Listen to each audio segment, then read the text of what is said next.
നാട്ടുകാരുടെ വിത്തളിയൻ മുഹമ്മദ് വിടവാങ്ങി. 6 പതിറ്റാണ്ടുകാലം വിവിധയിനം വിത്തുകളും പച്ചക്കറി തൈകളും തലച്ചുമടുകളായി വ്യാപകമായി വിൽപ്പന നടത്തിയിരുന്ന നാട്ടുകാരുടെ വിത്തളിയൻ പെരുമ്പിലാവ് ആൽത്തറ സ്വദേശി തൈരമംഗലത്ത് 85 വയസ്സുള്ള മുഹമ്മദ് വിടവാങ്ങി. വർഷങ്ങൾക്ക് മുമ്പായിരുന്നു മുഹമ്മദ് ആൽത്തറയിൽ നിന്നും ഖദീജയെ വിവാഹം കഴിച്ചത്. വിവാഹത്തിന് മുമ്പേ വിത്ത് കച്ചവടക്കാരനായ മുഹമ്മദ് അങ്ങനെ ആൽത്തറക്കാരുടെ വിത്തളിയനായി മാറി.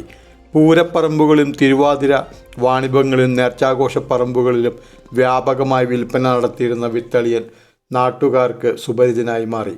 പ്രസിദ്ധമായ ചാലിശ്ശേരി മുലയമ്പറമ്പത്ത് കാവ് ഭഗവതി ക്ഷേത്രത്തിലെ ഉത്സവത്തിൻ്റെ ഭാഗമായി നടക്കുന്ന പൂരവാണിഭ്യത്തിലെ സ്ഥിരം കച്ചവടക്കാരനായിരുന്നു മുഹമ്മദ്.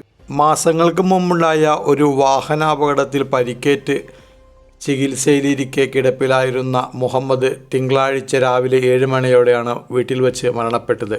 മുഹമ്മദിന് പ്രകൃതി സംരക്ഷണ സംഘം തൃശ്ശൂർ ജില്ലാ കമ്മിറ്റിയുടെ ഹരിതശ്രേഷ്ഠ പുരസ്കാരവും നാട്ടിലെ രാഷ്ട്രീയ, സാമൂഹിക, സാംസ്കാരിക മേഖലകളിൽ നിന്നുള്ള നിരവധി മികച്ച കർഷകനുള്ള അവാർഡുകളും ലഭിച്ചിട്ടുണ്ട്. മൃതദേഹം തിങ്കളാഴ്ച വൈകിട്ട് 5 മണിയോടെ പെരുമ്പിലാവ് സെൻട്രൽ ജുമാ മസ്ജിദ് ഖബർസ്ഥാനിൽ ഖബറടക്കം നടത്തി.